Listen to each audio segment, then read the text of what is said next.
Hi guys, day one of cookie making. And this is one of the easiest cookies you're ever gonna do. You have to have this piece of equipment or one similar. So we're going to make a Spritz cookie.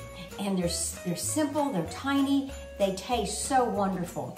I'm going to use basically 3 ingredients. I'm gonna use butter, flour, and a cake mix. So simple. The true ingredient that makes it different from everything else is the almond extract, and we're gonna talk about that in a second. Let me tell you about the oxocookiepress. I have tried numerous. I've tried cookie presses from this place and that place, and I have to tell you, this one has held up. They're interchangeable dye, so you just put, today we're gonna use that flour type dye. We're going to do that. I've already gotten the back piece pulled out. So I will fill this with the cookie dough and then I'll press it out. So let me go ahead and get started on how to make this dough. We're going to start off with 1 cake mix, and I'm using the classic yellow Duncan Hines. You've got to watch nowadays because some of the cake mixes have lessened how much mix is in there. So be real careful with that. I'm gonna go ahead and put that in my mixer. I have the scraping paddle on. Now the next thing I'm gonna put in is 2 3/4 all-purpose flour, and we're just gonna go ahead and dump that right in. And I'm making a little bit of a mess, but that's okay. So we dump that 2 3/4 worth of flour in there. I am using, with these Spritz cookies, it calls for 1 pound of butter. So you want half the butter. And when you do that, you're going to get this, I don't want it hot, I just want it melted. So we're gonna go ahead and mix this in right now. It's gonna get a little noisy in here. We can get it on, okay. We're gonna stop this because I may not have it plugged in. I had it plugged in, but it was just trying to be contrary. We're gonna go ahead and add this right in here. That's half a pound of butter. So it goes right in. The next thing we're gonna do is add 1.5 tablespoons of this extract. Now this is almond extract. If you wanna change it up, you can, but almond extract is so nice. I like a little bit more. I like my cookies to definitely taste almondy. So I always put a little bit more, but that's my preference. So it's going really well.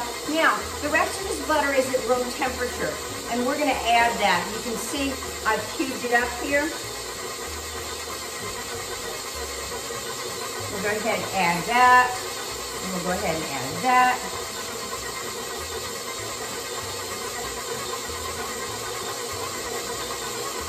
And like I said, this is so easy because the cake mix does the work for you.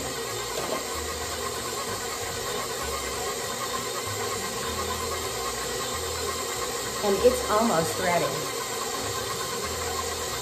I'm gonna stop it, give a little scrape on the side here to make sure all that butter is mixed in. And let it go again. Okay, the mixer's misbehaving today. It sure is. Some overuse and abuse, I think. All right, so that's ready. And see how fast and easy that was? I'm gonna take this off so you can see what it looks like. There you go. Now, we will take a smaller spatula and we will put this dough right into this tube here. So the dough is very pliable.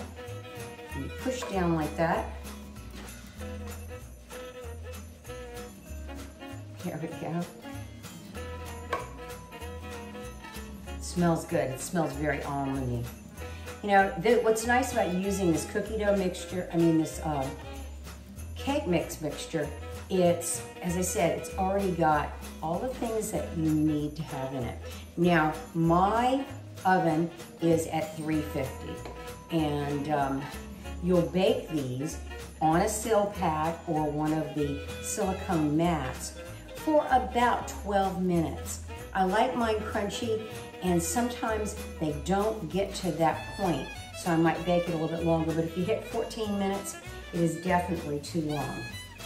So I've got it almost totally filled, but I'm gonna go ahead and I'm gonna screw this on like this. If you fill it all the way, straight away, what will happen is it will start squirting out. I'm gonna stop this for a second, and then I'm gonna move the mixer so you can see it.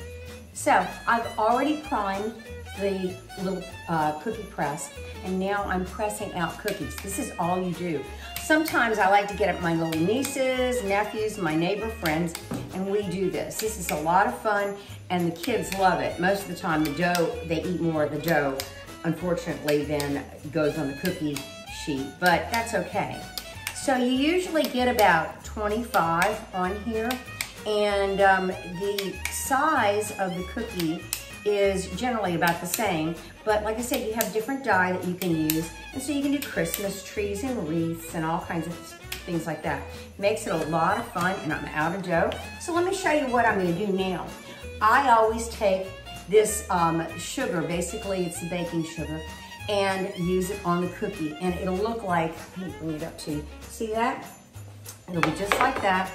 And if I don't have this sugar, what I can do is take turbinado sugar and mix a little bit of food coloring in it, or food coloring paste, and then let it dry, and then use that on top. It'll be a little bit grainier, but it's still good.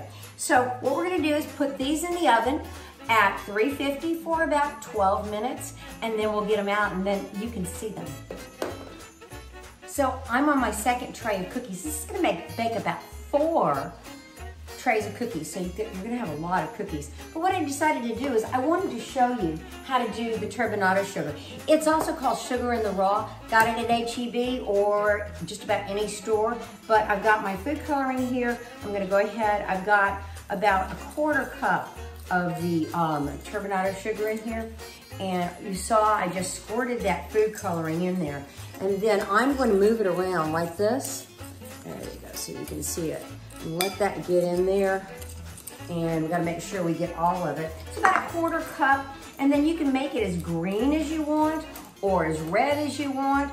Or for Easter, I do the light pink and the blue, and sometimes purple. I just like the color purple. So we've got it. If it's too dark, just add some more turbinado sugar. This will last for a while in your refrigerator. Okay, and a baggie. All right, so there you go. And I will let this dry for a little bit, and pretty soon you'll get to see the cookies that are in the oven right now, so hang on. Okay guys, the first sheet of cookies is out of the oven. They were perfect at 12 minutes, but always remember to check because your oven may not be calibrated correctly, and I've had that before. So what I'm gonna do is put the cookies, I'm gonna take them off the sheet like this, one by one, and then let them cool on this. If you try to put them on a wire or rack, they're so small, so I just find that a cool plate really helps to cool them off. They're nice, they're crunchy, they're perfect.